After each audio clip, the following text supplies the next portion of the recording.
Okay, well, welcome this evening. We're going to have a great time in this webinar. And I see that I have a few people that I do know in here. So I'm going to ask, I see that Dr. Pone is on here. And so I'm going to unmute you if you don't mind, if you can. And I want you to speak in here and let us know that you make sure that you can hear me. All right, so I do want to get started here. Let me make sure I've got all my recordings going and all my little things happening. It does look like we are recording, so we're all good to go. All right, let's see here. Let me move this just a hair. Whoops, hold on a second. Hold on a second. Okay. Oh, okay, we're all good. Just had a little snafu, but I think we're good. All right, well, we've got a number of people that are on. We've got a number of people yet to come on. I'm gonna look at this question here. I do have a question down here. I can hear you. Okay, thank you very much. That's a lot of help to do that, so thank you. All right, well, let's go ahead and get started now that I know that everybody can hear me. All right, well, it's good to see you. I don't see you, but I see that you're on. Welcome to this webinar on brain fog, fatigue, and anxiety. Let's face it, how many people out there are seeing this? You're seeing this all the time in your patients, a lot of anxiety out there, brain fog, fatigue. I would say that these are probably some of the more common symptoms that we see. So what I wanted to do is take an hour here and go through and show you some signs and some symptoms, run through some labs, and give you some ideas of things that you can do. Now, I do have to say that primarily on this webinar, we have about 90%, 95% of the people on this are doctors, and not only doctors, but they're chiropractic internists, which means they have board certification, which they have postdoctorate degrees, or they're pursuing those postdoctorate degrees. But I have invited a few of my patients on, so if you patients who are listening, if you hear something you don't quite understand or whatever, just pass on. Don't worry about it, because I really want you to get the big picture. I got a feeling though you're going to be able to get this just fine. So let's go ahead and move forward. Before we get started, I want to talk just a little bit about the Human Genome Project, and I want to take just a moment on this. Stick with me for just a moment, because if we understand this, we'll understand a lot of different features and factors as it comes to understanding how to get through this maze of fatigue, brain fog, and anxiety. First off, when we look at the Human Genome Project, it started back in the early 90s. And the idea was, I think around 1992, the idea was to map out every single gene in the human body. Now, the idea was at that time is they felt like they would probably find 500,000 genes, maybe 1,000,000 genes. And it was a good thought, if you will. They were thinking that if somebody had diabetes, they'd just figure out which gene was not working, and they'd either speed up a step or slow down a step or whatever, and come up with something that would do that, and then they could eradicate diabetes. And they'd go to each cancer and do the same thing, go to cardiovascular disease, do the same thing. They were looking for which gene for every specific disease. Well, what they found was something very surprising, and that is that we really only have about 25,000 genes that make up our DNA. And this was really surprising, especially when you recognize that Pinot grape has 30,000 genes. So when you look at the old model of the Watson and Crick, where the DNA kind of looks like this right here, and these genes are encoded on those strands right there, as we know. So one thing that they found that was very interesting when they were looking at the genome, looking at the human genome, the genes, is they found this area that was in and around the DNA, and they literally dubbed it in the beginning junk DNA.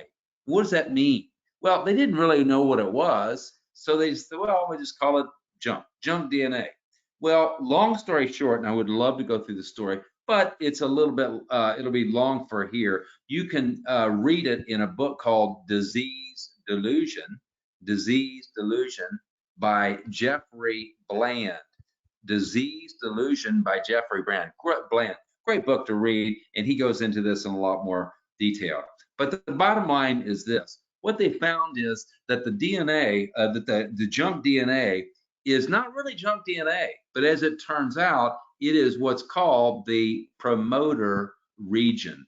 The promoter region. What does that mean? Well, things that affect the promoter region will turn on and turn off genes. That means that if you have a tendency genetically to be a diabetic, doesn't mean you're going to be a diabetic. But if the promoter region reacts in a certain way based upon foods you eat, your stress, your alignment, all those different things that happen, you're going to turn on or turn off good and bad genes.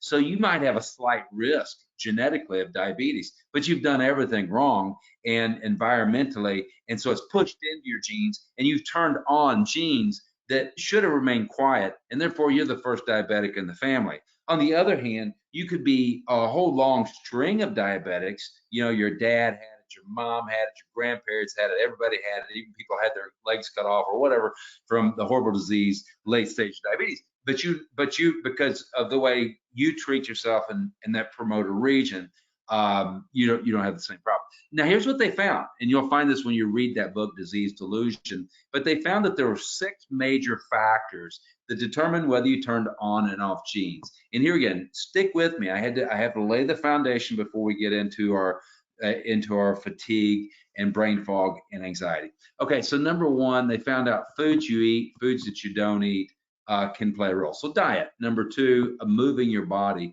It's essential to move your body, not just be a bodybuilder, not be a marathon runner. In fact, it's healthier just to be a walker than it is to be a runner. So we have to move our body. Number 3, we have to come up with ways of dealing with stress. Some people can take stress and really thrive on it. And you know how it is. Some people have stress and they just break down. They just can't handle it. So these are the things we want to think about. Number 4 is going to be sleep. How well do you sleep? And I'll probably do a full webinar just on sleep because it's such a foundational issue. And there's different things like blood sugar, hormones, histamine,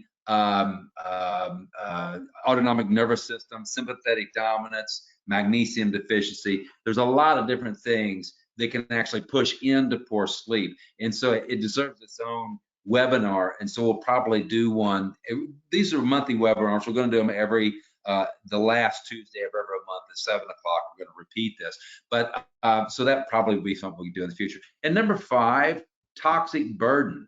So this is there's something called, it's a very interesting word. It's called your exposome. Exposome. What is your exposome? Now, for my patients out there, don't check out on me. This is an important word. That is your total exposure to internal and environmental things. You know, how much mercury you've had in your system, how much BPA plastic it's got into your body, how much, flame retardant, how much toxicity has gotten into your body over time.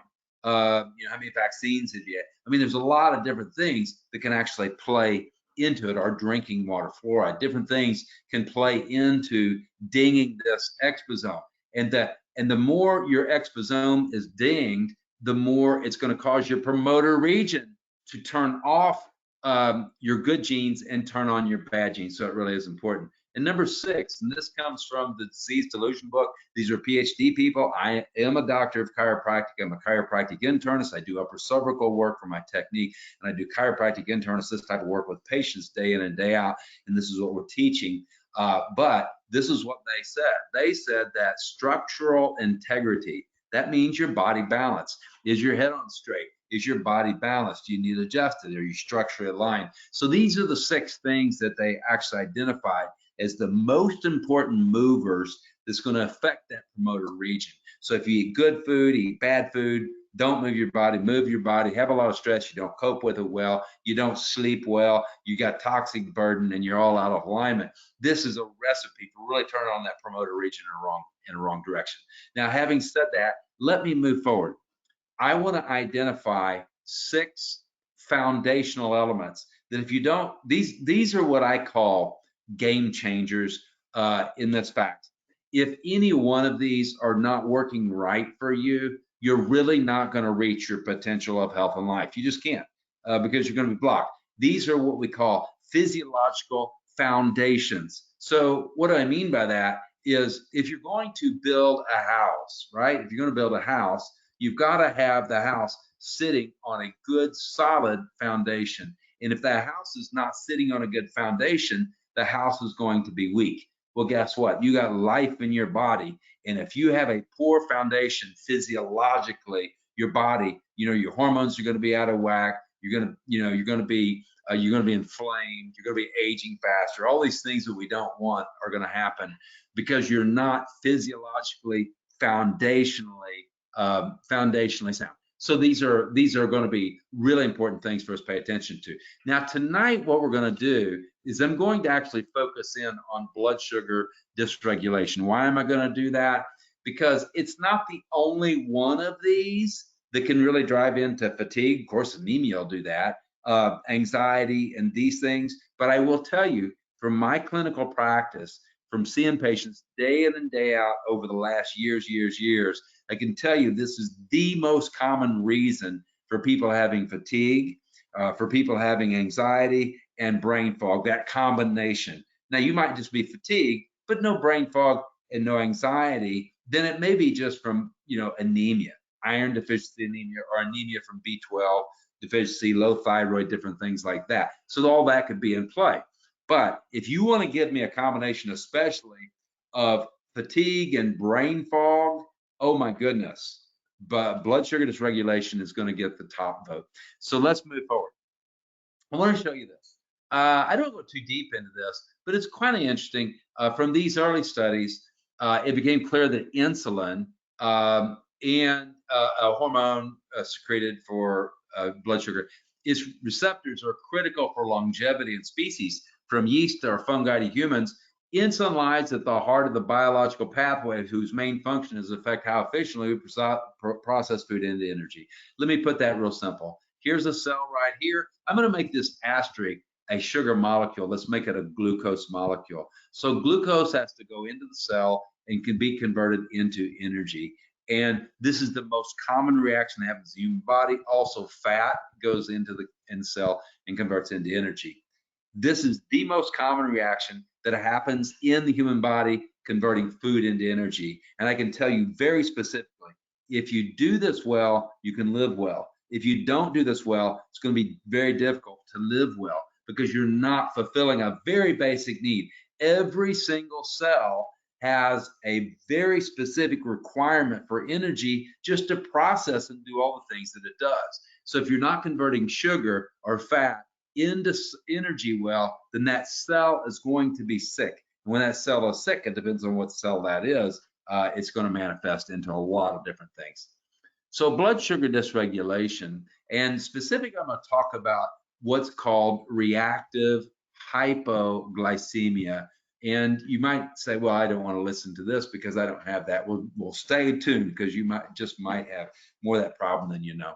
All right, so brain fog is very common.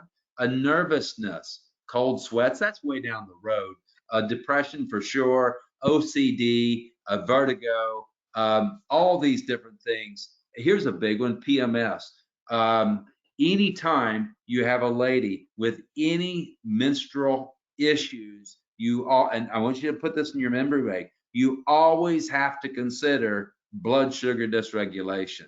It is by far the most common driver of PMS and all the menstrual symptoms. Are there other things that can cause dysmenorrhea, that can cause PMS? Absolutely. But I will tell you for sure, unequivocally, this is the most common cause. So if a lady comes in to your office and says, hey, I have hormonal dysregulation, the very first, and especially if she's premenopause, I have hormonal dysregulation, or she says, I have PMS, or she says, I have this issue, that issue that's related to my periods. You must, don't pass go, don't collect $200. Go straight to investigating. Does she have a blood sugar problem? Of course, don't just have tunnel vision because you got other things. So I want to take a moment and talk just a little bit about this. Okay, so here's the brain, here's the nose and the mouth. Okay, so we're looking at the brain from the side. Now there's two basic elements that the brain needs for fuel. It uses glucose and it uses oxygen. Now, if you're burning fat for fuel, it's also going to burn fat, but primarily you're dealing with sugar and oxygen. Okay, so you have to have the right amount of sugar, glucose. Now, it's the Goldilocks amount. You don't want too much because that causes a lot of inflammation in the brain, but you don't want too little because then there's not enough fuel to actually run the brain. So you have to have those things going here. Let me get my thing turned on. Good. All right. So so you have to have enough fuel. Now watch this. I'm just going to go through just a couple of things real quick just to show. Well, let me start here. I want to go through just a couple of things just to give an emphasis to this. Okay. So here is the frontal lobe. This is the front part of the brain. You know, here's my eyes if you haven't found where we're at here. All right, so this is the front part of the brain. It's called the frontal lobe, okay? So the back part of the frontal lobe is what moves my body. As it turns out, this way my feet are located up here, my hands are here, and my mouth is here. What does that mean? If I were to stick an electrode on the left side of your brain, right up here, it would make your right foot move. If I were to stick an electrode on the right side of your brain right there, it'd make your left arm move. So that's kind of wrapped up that way. But just north of that, just in front of that, is the area that's called the planning area. Now stick with me, I'm going somewhere with this. This is what plans your movement. Babies first born, they just have random movements, but by the time they're 2 years old, they can actually literally stick a block on top of another block and so on and so forth. So they can plan that movement. And then in front of that, we get our cognitive area. This is where we plan and predict. It's executive function. This is how we run our life, remember what we're doing, and so on and so forth. It's called the cognitive ability. And this right here is really the crowning glory of the human brain. And this is called the orbital frontal. Now, here's where we're getting into something interesting. So the orbital frontal is what regulates things like emotional regulation. It's going to have to do with things like motivation. It has to do with things like attention. It has to do with things like social behaviors and so on and so forth. Well, as it turns out, if you have a drop in fuel, a drop in sugar in your brain, it will negatively affect this orbital frontal region, and you can have kids with ADHD. You can have on one end, you can have anxiety because it's not regulated right. On the other end, you can have depression, and those are both very common. You can actually have both of those at the same time, and it can be simply a fuel problem. There's just not enough fuel to run the brain. If there's not enough fuel to run the brain, then it's going to suffer. So hypoglycemia really is the great imitator because it's strange, startling symptoms. Some experts list as many as 125 different signs and symptoms that can be related. Now, I need to make, well, let's look at this and then I'll make a distinction here. So sweating, trembling, dizzy, this is when you're way down the road of hypoglycemia. Now, let me show you something. Let's put right here and right here. This is a diagnosis of hypoglycemia, and this is normal blood sugar, okay? Now, most people with reactive hypoglycemia, which simply means you eat food and then you crash afterwards, most people that are in that are somewhere in between here. They're somewhere in this zone. So if they went to a traditional medical doctor and said, I have this, that, and the other, they'd run labs on them, and they'll say, nope, you do not have hypoglycemia. And they're correct because there's two distinctions. Hypoglycemia, one of the things that's a hallmark of that is a fasting blood sugar lower than 65. But you might have a fasting blood sugar that's completely normal, but your sugar's doing this all day long, and then that's more of a functional reactive hypoglycemia. So your blood sugar is crashing. It just doesn't fit that criteria of the medically defined hypoglycemia. It's what's called reactive hypoglycemia. And if you really want to be specific about it, best way to characterize it is functional reactive hypoglycemia. So let's get on to some things we're going to look at. Okay, now, if you have a patient come in, or this is you, if any one or two of these fit you, especially irritable if meals are missed, if you get lightheaded if meals are missed, eating release fatigue, if you have any one of those three, then you are probably dealing with some level of reactive hypoglycemia, right? Especially if you feel jittery, tremors, or shaky if you don't eat, that is a lock. I don't care what labs say. I don't care what any examination says. That is enough. It's what's called a clinical assessment. We can clinically say, yes, you have reactive hypoglycemia, and we need to build a care strategy around that. So if you're agitated, easily upset, nervous, this can be a sign. Poor memory, this is brain fog. Why is that? Well, if you don't have enough fuel for the brain, you can't consolidate short-term to long-term memory, right? So you can't do that properly. Blurred vision, that's way down the road. So let me just go back and give context. Irritability if meals are missed. I want you to make sure you're getting this down. Lightheaded if meals are missed, eating release fatigue. Any one of those three, or I'm sorry, any one of these four, it is a lock, but you'll very commonly see these other ones with it.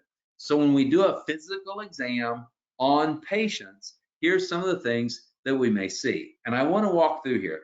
Low blood pressure. Now stick with me for just a moment because I want to go through this, okay? So here's the brain, the nose, and the mouth. Right here is an area called the pituitary, the master gland in the body.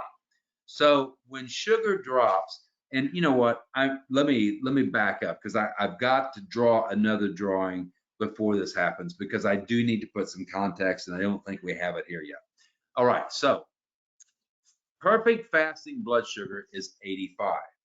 When you eat food, sugar should go up about 120, maybe 130. And then 15, 20 minutes later, maybe 30 minutes later, then it's going to begin to drift down because now you're burning up that sugar in the blood. It's going to hit right about here. Then your liver is going to kick in and put some sugar in the blood, and it's going to level that curve. All right. And then you're going to eat again, and then you repeat. That's kind of how that goes, right? Now, people who have reactive hypoglycemia, this is what happens. The sugar goes up and it starts to come down, and the liver, for whatever reason, we'll discuss in a moment, is not replenishing and putting sugar in the blood, so it drifts down. It gets down to this point right here, and then the brain says, whoa, wait a second, that's not compatible with life. We cannot have this blood sugar continuing to crash. So then what it does, it sends an alarm from the pituitary to the adrenals to kick out cortisol. I'm going to define this in a moment. And then we get sugar spike, which just leads to the next crash. So basically, we have the whole day long doing this, and we're crashing, crashing, crashing. Let me put one more piece of context on this, okay? All right, so here is the liver, okay? All right, so there's the liver. So we only have about 4 to 5 grams of glucose in our blood in any given time. That's it. That's all the glucose we have in our blood. That's what we're supposed to have. Now, if you were to go up to 8 grams in your blood, you could even go into a coma, believe it or not. You could go into a coma with blood sugar at 8 grams. You can go into a coma if it goes less than 2.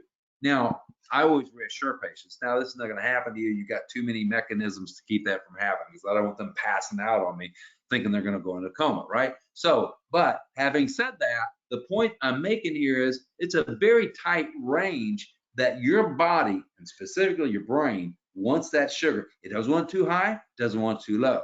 Now, the average meal is about 75 grams of carbs, 75 grams. Now, obviously, you can't go straight from there to the blood. That would be a disaster. So here's what happens.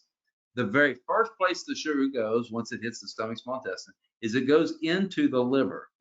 And then within minutes, 95, 98%, depending on how much you ate, of sugar is going to get stored in the liver cells. Only about 5% or so is going to go out into the blood where it goes into cells and actually gives you energy, okay? Now, after about 15 to 30 minutes, this sugar is going to start going down because you're burning it up. Then your liver is going to start letting go of a little bit of sugar at a time, to replenish. And that is where we get this curve where your sugar goes up, starts to come down, then the liver right here kicks in, and we start doing that. That's what's supposed to happen. The most common reason for reactive hypoglycemia is the liver is congested and it simply does not let go of the sugar in a timely manner, so that sugar crashes down. Okay, so by the way, I'm making a recording of this. If you want to go back and watch this again, I invite you and welcome you to do that. Okay, now, so let's take another step. This is where I was going a while ago. Here's the brain, the nose, and the mouth. This is the pituitary. Okay, now, here's a kidney. Above the kidneys, you have the adrenals. Now, adrenals do different things, but one of the things the adrenals do is when sugar drops in your brain, so you have that, you know, where you're going like this, sugar goes up and then it crashes. It gets down to here, now we've crashed. Your brain says, no way, we can't do that. We got to have energy. So it sends an alarm called ACTH, you've heard of that, to the adrenals, and that's going to kick out cortisol. Cortisol is going to very quickly get glucose to the brain. One of the ways it does it, I don't want to be overcomplicated, is it will actually kick the liver in the pants and say, hey, let go of some of that stored sugar, and that's part of the mechanism. Okay, that's part of the mechanism. I'm going to get too crazy here. Now, watch this. Cortisol also goes back to the pituitary, so the pituitary will know that that signal has been sent. And then it's what's called a negative feedback. What that means is this, is that the brain sensed the sugar crashed, all right? So it sent this alarm to get cortisol. Once the cortisol has been released, the brain wants to know that, and then it says, okay, let's shut that alarm off, so it shuts it off. It's a negative feedback. Once it sees the cortisol stops. Now, here's the thing that I want you to catch on this conversation, and that's this. The pituitary is called the master gland in the body. It also communicates with the thyroid. So day in, day out of cortisol doing this, it's called cortisol surges to try to keep up with that dropping blood sugar. Here's what happens. You start developing what's called pituitary fatigue. Pituitary fatigue, when that happens, we'll go through this in the DABCI modules and so on and so forth, but thyroid stimulating hormone should be 1.8 to 3.0 when it's perfect. But what will happen is it will go between 1.2 to 1.8. If you look at your TSH labs with people with pituitary fatigue because of this, they will routinely, not 100% of the time, but routinely they'll have TSH between 1.2 to 1.8, and that lets you know that, yeah, that's pituitary fatigue. So what's going to happen is people have reactive hypoglycemia, and guess what it does? It gives them a secondary hypothyroid, another reason for retaining weight, another reason for losing hair, another reason for brain fog. So these things kind of cycle on top of each other. Not only that, but the pituitary makes luteinizing hormone. And for a lady, that's what kicks in ovulation. For a man, that's what helps the man make testosterone. So if a man has blood sugar that's crashing, or a woman has this crashing, now she has screwed up ovulation, and that can lead to infertility, but also just PMS, dysmenorrhea, or other things. So the pituitary also makes follicle stimulating hormone. This is where the man makes the sperm, and this is where the female makes the egg. So here again, infertility can be there, but also dysmenorrhea and a whole bunch of other things. Growth hormone also comes out of here, which is the it factor. You have bad growth hormone, you're not going to be healthy and well. And the last thing is this. Cortisol is in direct relationship with progesterone. Progesterone is very important, of course, for the female cycle. And when you have all these cortisol surges, you screw up your progesterone. All right, so that is a long story short. Like there's a lot more to this, but I wanted you to catch that basic, just to understand that when you have reactive hypoglycemia, don't just look at it like, oh, well, you're a little fatigued. No, this is starting some cycles vicious cycles in your system. And I will tell you this is one of those game changers. When somebody comes into my office, I don't care what their symptoms are. If I find they have hypoglycemia, it's not 100%, but many times, whatever symptom they come in with, they're going to improve to some degree by just getting this physiological foundation functioning better. I'm not trying to make it over simple. Of course, there's more complicated problems. People have all kinds of difficulties, but don't miss this one.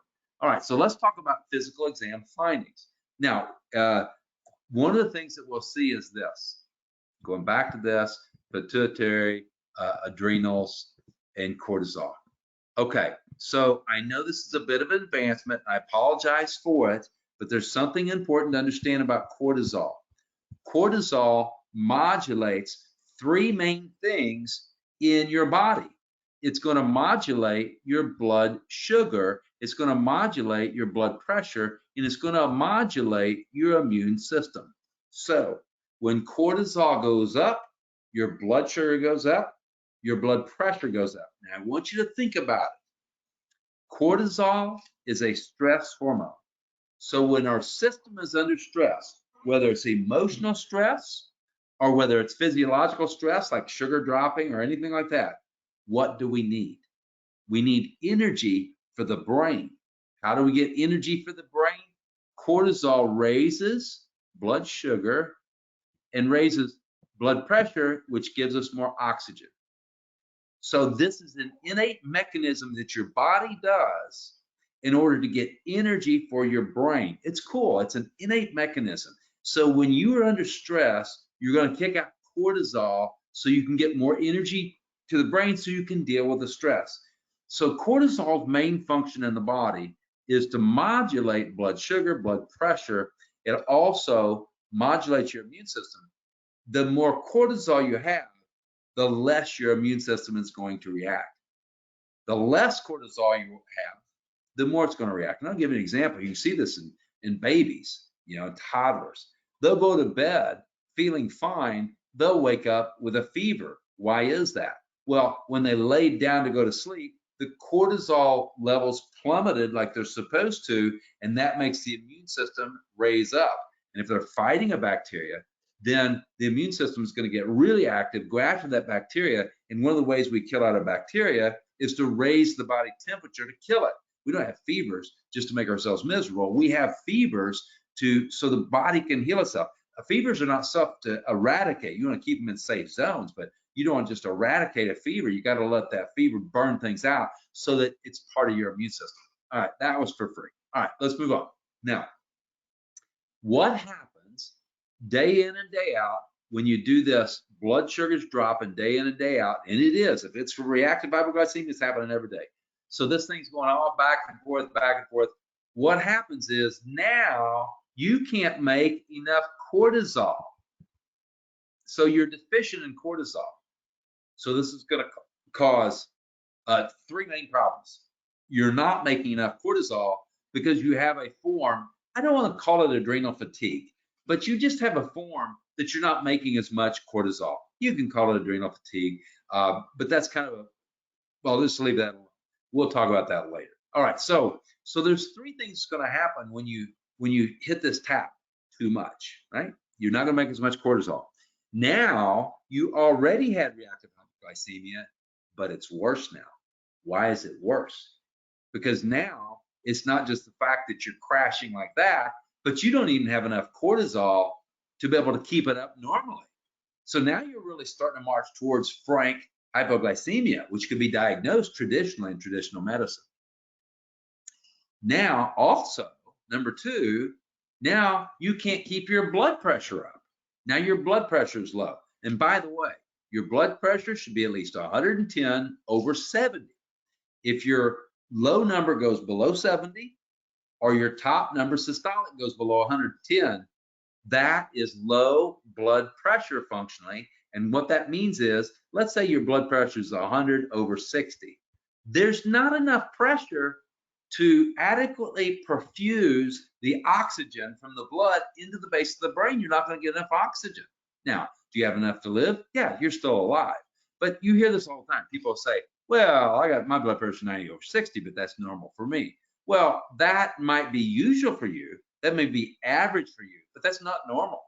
That's a sign, a very direct sign of very possibly low cortisol. Now, if I see somebody with low cortisol, or I'm sorry, if I see somebody with low blood pressure, my first thought is, I wonder if they have hypoglycemia, because hypoglycemia could be a major driver that's actually causing that to happen. All right. So the third thing is, when this happens, they're not making enough cortisol. So now they're more susceptible to allergies, because why? Your immune system is crabby. It's not being gated properly. It's overactive. You're reacting to more foods than you should be reacting to. You know, you used to be able to eat this, that, and the other, but now you can't because you react to it. You know, these are all signs that your immune system is not healthy. So cortisol is very important to have in a good zone, and you can deplete cortisol over time of having this reactive hypoglycemia. Now, I do want to say one last thing about this before we move on. I'm going to do a new drawing here, and that's this. So in your adrenals, I'll draw it like this. In your adrenals, you have the cortex of the adrenals, and then you have the medulla of the adrenals. So cortisol comes from the cortex. Well, adrenaline and noradrenaline, or another word to say that would be epinephrine and norepinephrine, actually come out of the medulla of the adrenals. So here's what happens. So I go to stand up. When I stand up, my adrenal, right here, this area of the brainstem, recognizes that I just stood up. It is hardwired. It's not Wi-Fi. It's completely hardwired. You have a very specific nerve that goes right there to the middle of that medulla. So immediately when you stand up, your vestibular system knows you stood up. It sends a message to the adrenals immediately, and you release epinephrine. Epinephrine, within seconds, raises your blood pressure about 10 millimeters mercury systolic. Why do you do that? Because when you stand up, blood goes down because of gravity. But when epinephrine's released, then you increase your blood pressure and it gets blood into your brain like it's supposed to be. Well, guess what happens if you do this cortisol loop over and over and over and over again? Now, to maintain your sugar and maintain your blood pressure, your adrenals start tapping into the epinephrine to maintain blood sugar and maintain blood pressure. Over time, now your epinephrine storage goes down. Then this person, when they stand up, they can't release enough epinephrine, and so they get dizzy because they don't properly increase their blood pressure. All right, I hope that you guys are doing okay with this. This is a lot of information. I totally get it if you've never seen this before, but I invite you to go back and watch this again. Okay, so another thing that we see is this. So we have 12 cranial nerves, you know, base of the brain, we know. The 12th cranial nerve, its job is to regulate tongue function. When there's not enough fuel in the brain, primarily it's from dropping sugar, then a person has a hard time holding their tongue still. So this is really what it's going to look like. And we call it fasciculation of the tongue. I know these are not fun pictures to look at because it's the tongue, this and that, but this is what we're looking at. So just hang tight with me here, all right? So here is, now watch, you see how that, ooh, watch how the tongue is like just kind of almost vibrating, it's fasciculating, watch. See how it's just jumping there? That's fasciculation. You get that fasciculation there, it's an indicator of dropping blood sugar. Here's another one. Now he'll stick his tongue in. When he sticks it back out, I want you to watch. See, that looks like there's worms in there or something, right? Well, that's fasciculation because there's not enough fuel to run the brain. You'll see this every day. You start looking at this at patients and you'll see it every day. See how that tongue's just moving? And keep it still. That is going to be a sign. And as we talked in this last module, one of the things that I said was that that when you are assessing somebody, you know, you go through this process. Whoops, sorry about that. Let me get back to where I was here and there. Okay, so when you're assessing somebody, you go through this process, this funnel process, and you're looking for signs, symptoms, and the history. We just talked about that. You know, eating reflex, fatigue, lightheaded when you stand up, shaky, jittery if meals are missed. Well, then we do a physical exam. One of the physical exam findings we'll see is that tongue fasciculation. Another one would be low blood pressure. Another one would be you stand up and you get dizzy. These are all physical exam findings. I'm going to show you a few more here in a minute. And then we start thinking about what could this be. And one of the things that we would put on here is blood sugar dysregulation. And then we run some labs to take a look, and then we come up with some kind of care strategy. But as I said in the module, I was talking about we're always looking for patterns. So we never look at one thing and say, aha, that's what it is. But you put as many things together as you can, and you say, wow, that's a pattern. It really fits that hypoglycemia. I see that eating relieves fatigue, and their blood pressure is 100/60, and when they stick their tongue out, it fasciculates. Those are three strong things that fit a pattern for hypoglycemia. So that's how you do your assessments. And all that, but that's how you check to make sure they're making progress is, you know, in 2 weeks after you put them under care, 4 weeks after care, 6 weeks after care, you're going to look at that tongue again. You're going to ask them, does eating relieve fatigue? Are you getting shaky, jittery? Are you still doing that? You're going to measure their blood pressure. Is it getting better? And that way you can always see whether your care is working or it's not. All right, so one of the things that will happen is when the brain does not have enough fuel, it will default into a sympathetic nervous system dominance, because when the brain doesn't have enough fuel, just put it frankly, it starts freaking out and it gets in stress mode. So what it does is, if you're in fight or flight, is akin to that. So if you're being chased by a bear in the woods, then you are going to either have to fight that bear or flight. You're going to have to do something, right? Well, one of the things you would need if you're being chased by a bear in the woods, you'd need your pupils open that big so you can see everything, process everything, and make sure you're seeing everything where it is, right? So this, when you see pupils that are that dilated, that is either somebody just got back from the ophthalmologist and they dilated their eyes, or it's somebody that's very far down that track of sympathetic dominance and their brain is freaking out, right? So this is a brain, the gas pedal stuck on. You'll see this a lot with like ADHD kids. You'll see it with autistic kids, kids with developmental delays, neurodevelopmental delays, and so on and so forth, a lot of times because the brain is on fire, lots of inflammation, not enough fuel.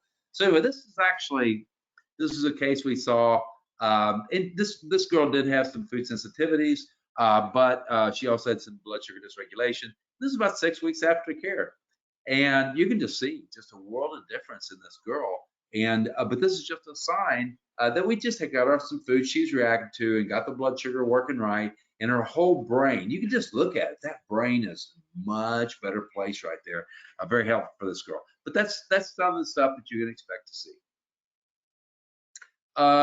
Okay, so I'm going to skip past this. All right, one of the things we're going to look at, white spots on the fingernails. If you see that, you know, we're always bouncing our fingers up against things, but when you have a brain that has low fuel, low glucose, it is going to be a brain that is more sympathetic dominant, means it's more in fight or flight stress mode, the gas pedal stuck on.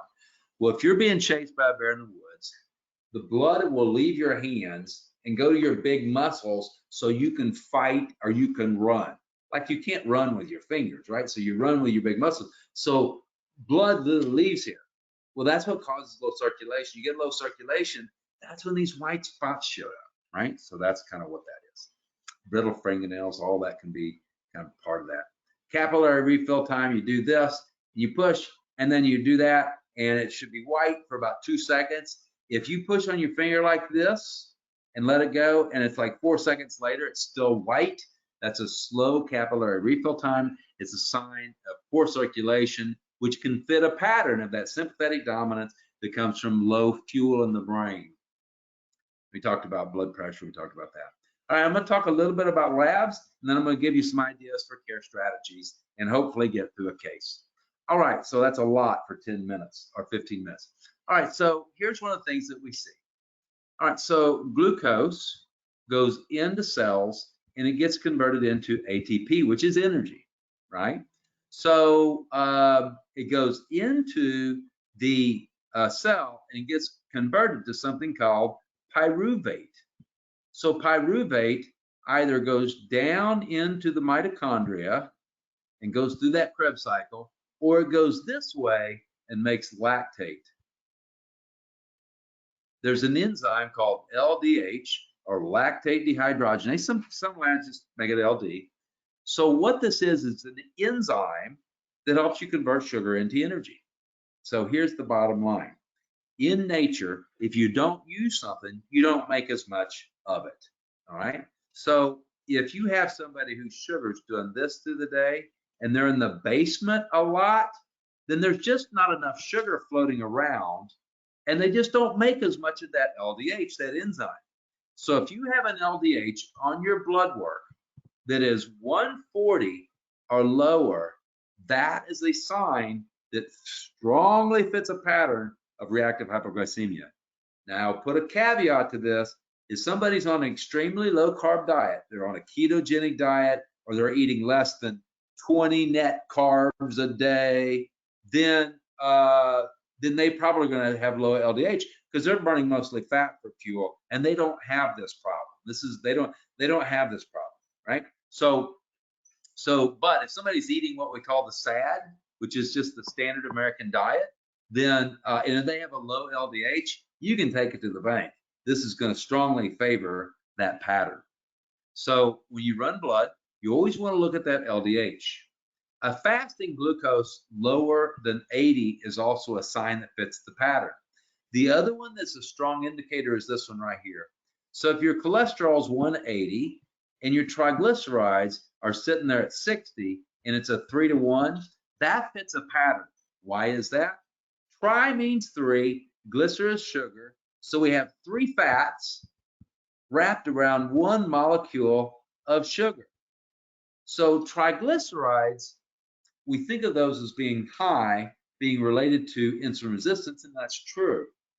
But when they're low, it means you don't have enough sugar running in the blood, and so your triglycerides are going low because you store sugar in the blood. And if you don't have enough sugar in the blood, you're going to break down those triglycerides to release some of that sugar, and then your triglycerides are going to be a 3-to-1 ratio cholesterol to triglyceride.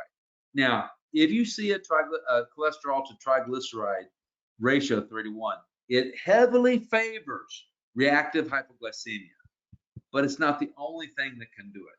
But it is by far the most common. So you're always looking for patterns. Somebody eating release fatigue, they get hangry, right? You stick out their tongue and it's fasciculating. Their blood pressure is low. Their LDH is sitting at 130. Then I see their cholesterol is 180, their triglycerides 60. That all fits a pattern of reactive hypoglycemia. So that's how we work through that. That's how we work through that model. Okay. So what do we do, right? All right. So first thing, you got to get away from the set. Diets void of grains, white flour, white sugar, high fructose corn syrup, honey, all these different things we have to avoid.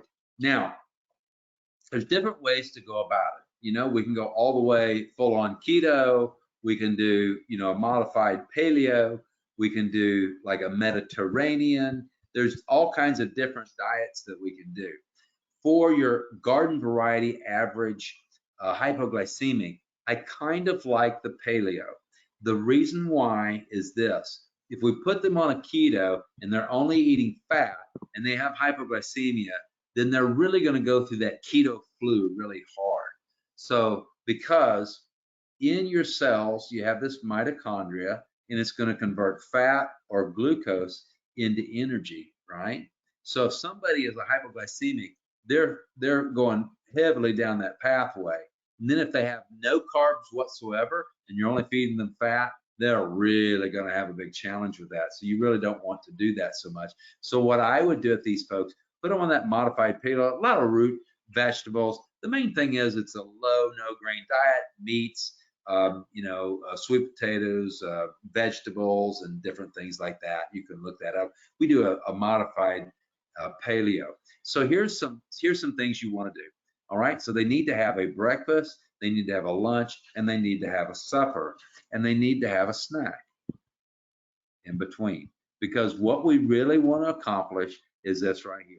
We want there not to be a time during the day where that sugar is crashing. So in other words, if you're doing this all day long, we want to catch you before you crash. So there's two principles I want you to catch here. We want to catch you before you crash, and also the next principle is this, is that how you start off the day will determine what your day looks like. So if you're in this category, you must have a bite of food within the first 30 to 60 minutes. And the worse you are, the closer to 30 minutes you can be. I like to start people off, if they drink black coffee, only black, then I like to put some MCT oil in their coffee, like a tablespoon of MCT oil. You might even put some collagen powder in their coffee, right? Have them drink that. And then 2 hours later, maybe have them do, I would start them off on what we call Blood Sugar Bootcamp. Blood Sugar Bootcamp is made of a protein that they're not going to react to. Let's say they're sensitive to peas. Well, you can't use pea protein, but maybe you can use a beef protein or some other kind of protein. So in our Blood Sugar Bootcamp, it's going to have different features. Actually, let me go. Okay, so that's not where I wanted to go. Sorry about that. All right, so let's do this. All right, so we are going to start off with a few basic principles. All right, for breakfast, I am going to have them do a protein shake. That protein shake is going to have protein in it. It's going to have an amino acid blend, because that's really great for the liver. The stuff I use has some L-glutamine in it. And that's about all. I don't want to get real exotic on the detoxing. I want to make sure they're eating good foods, and the amino acids will go a long ways. Now, if you get this good protein breakfast, what it does, it helps you from doing this in the morning. Because when you eat a sugary breakfast, it's going to go up and it's going to crash down, and the rest of your day is going to do that. But if you can intercept it with a good protein breakfast, you're going to be able to hold that sugar better really throughout the day. So now, I just talked about coffee and MCT. You can do it one of two ways. If somebody gets up at 6 o'clock in the morning and they drink coffee first thing, go ahead and put some MCT oil in it. You can put collagen in there if you want, or maybe not, just MCT oil. And then have them come back at 7 and maybe do their protein drink, right? And then let's say 9:30, let's have a protein snack, which could look like nuts that they can have. You could get some Lily's chocolate, maybe just a few cranberries in there, and put, pecans and walnuts and cashews and things like that, things that they're not sensitive to. You could do that, or have them eat a beef stick, a meat stick, a turkey stick, a boiled egg. Just come up with different ideas for some kind of protein that they're going to have at that time. And then for lunch, we want a good protein, salad. Don't just drench it with a bunch of sugar, right? And I want a snack in the afternoon, and we want a supper, some kind of protein base. Now, what I don't want them to do is eat their biggest meal at night. I want them to eat bigger meals through lunch and even breakfast to hold them over. Those are basic principles that you want to pay attention to for this reactive hypoglycemia. All right, so let's walk through some of these. I also will put digestive enzymes in with the shakes, and I might give them some hydrochloric acid. And the reason why is because when we have this process, we're trying to get that liver healthier, right? So here's our stomach. It has hydrochloric acid in it. Foods go down here in the small intestine, and that's where we get the protein, fat, and sugar in. We've got to get it into the liver. Well, you may want to supplement with a little hydrochloric acid. If you try hydrochloric acid, it's bad, burns your stomach, you can't do it. but you can try a little hydrochloric acid. If you can't do that, you can always do apple cider vinegar. That would help as well. And then you get down the small intestine, digestive enzymes. You know, just taking those. When you first get started on a program, go ahead and give them to people and get it in here. If they have bile flow problems, I like to use beetroot. And by the way, I use something called beta TCP, and we get that from biotics. We'll generally use 6 a day. You can do 3 and 3 or 2, 3 times a day. This helps thin that bile. You get good bile flow. So I've said a lot. I'm feeling kind of the pressure on the time here, but I just want to say a couple of things, and hopefully this will straighten out. When it comes to digestion, you've got 4 main players you want to deal with when you're working through this process of blood sugar boot camp. Number 1, you want to make sure they have enough hydrochloric acid. If they're burping and belching and things like that, they have bad breath, these are signs of low hydrochloric acid. Number 2, go ahead and supplement with some digestive enzymes, amylase, pepsin, different things like that. Find a good blend or blends. Number 3, you can support the bile. A good way to support the bile in a very gentle way is using beetroot, and you can use that, as I said, beta TCP. We'll use that from biotics. And number 4, food sensitivities. I want to make sure that they're not eating foods they're reacting to. If you eat foods you're reacting to, it can also drive hypoglycemia. So let me reel it in, right? So we want to give them a good protein breakfast. I'm going to have them, when I initially start, 2 shakes a day. It's going to have protein, amino acids, L-glutamine. This is so gentle, you can use it on pregnant ladies. So it's not something you got to worry about, oh, I'm going to detox and I'm going to have to stick by the bathroom all day. You just do this, and we're going to do that for 2 weeks.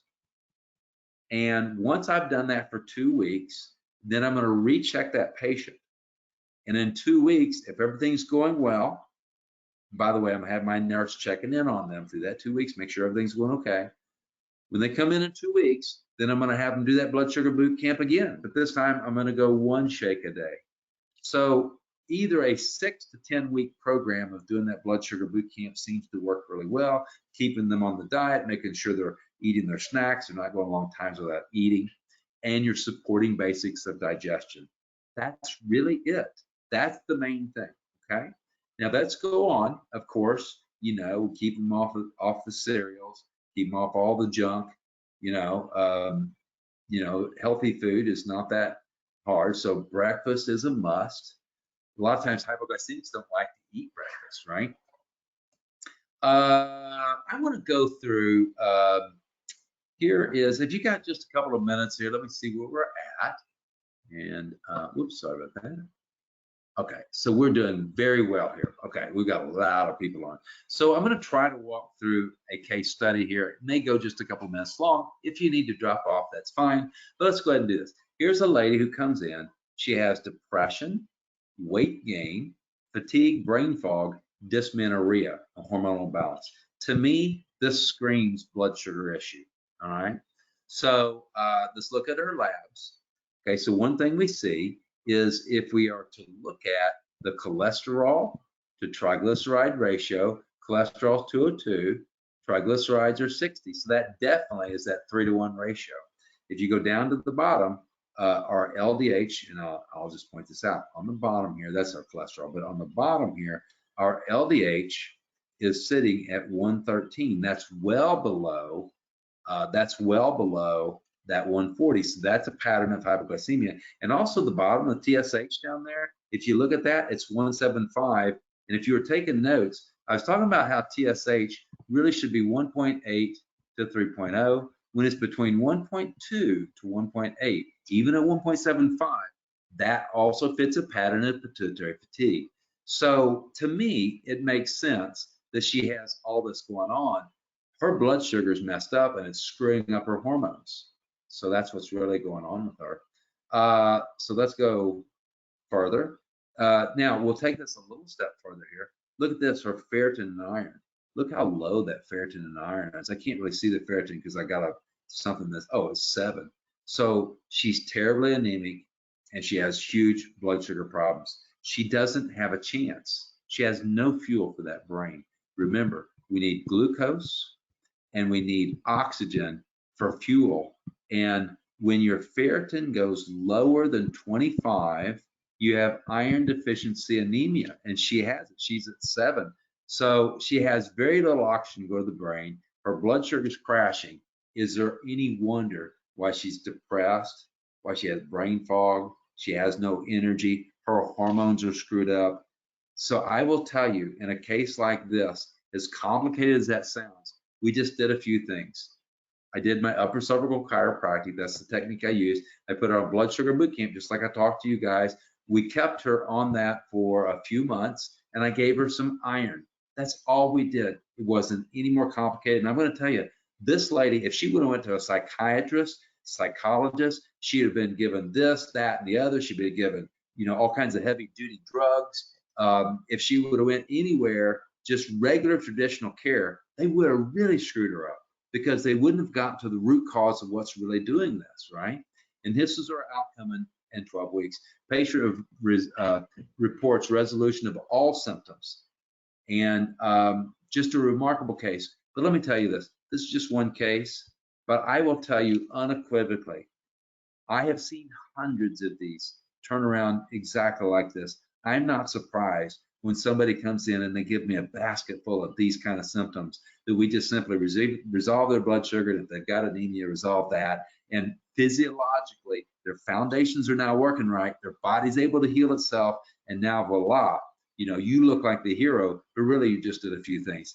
Eat a protein breakfast, get some snacks in there, stay away from foods you reacted to, take a little iron. That was it, and made a big difference. The last one here, and this will just take about 2 minutes. Girl was coming in and she was passing out. Now, I want you from this day forward to recognize this. If you pass out, if you're passing out, it's because there's not enough fuel to run your brain, and your brain is just simply shutting down. That's what's happening when you're passing out.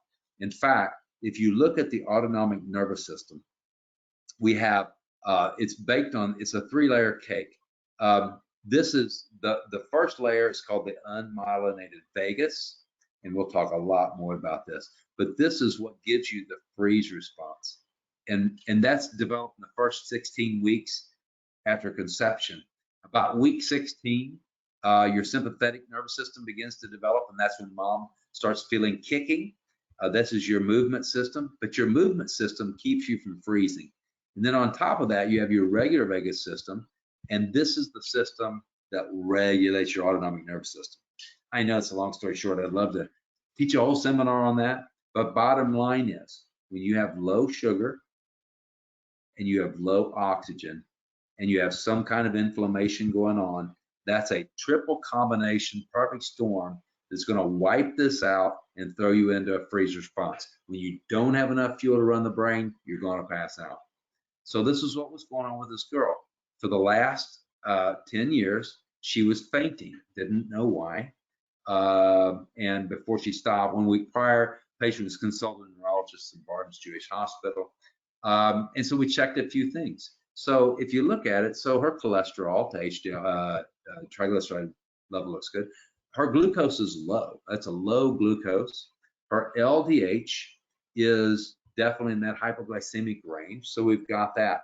So she has a sign of hypoglycemia that's going on there. But now look at this. Her ferritin is at 14. Anything below 25 is iron deficiency anemia. So, so here's what we have. I know I'm going short on this, but we found out that she has reactive hypoglycemia and she has low iron, which is going to make her anemic. So her brain does not have enough glucose. It doesn't have enough oxygen, but there's one more thing, and that's this. Look what we found in her urine. We found bacteria in her urine. You're going to find that very commonly in females that are passing out. Low blood sugar, anemic, and they've got a urinary tract infection. Boom, causes pass out. When you get infections in the UTI, it has a tendency to go to the brain. Okay, very good. Guys, I hope you've had a lot of this. I'm going to give you an opportunity for any questions before we leave this segment. I'm so happy you guys have joined along. We have gone through a lot of information, and I invite you to go ahead and rewatch this. And I'm going to go through here and I'm going to see if you guys have any questions about what has been presented. Please let me know what they are, and I will try my best to address. I'm a one-man show right now, so I don't have everything. So okay, so I do not at this time see any questions. Doesn't mean there's none there. I just don't see any. So we will post this on the Facebook page, the DABCI 2025-2027. We'll probably put it on the Pro Health page as well. So I hope you guys got a lot out of this. God bless you guys. Thank you for taking part of your evening. And I'm actually surprised at how many people we had in attendance. So very happy about this. We'll be doing this again next month. And if you're in the DABCI class, we look forward to the next meeting. We're going to have physical and history. You're going to learn so much from that. So God bless you guys, and you have a good evening. Thank you.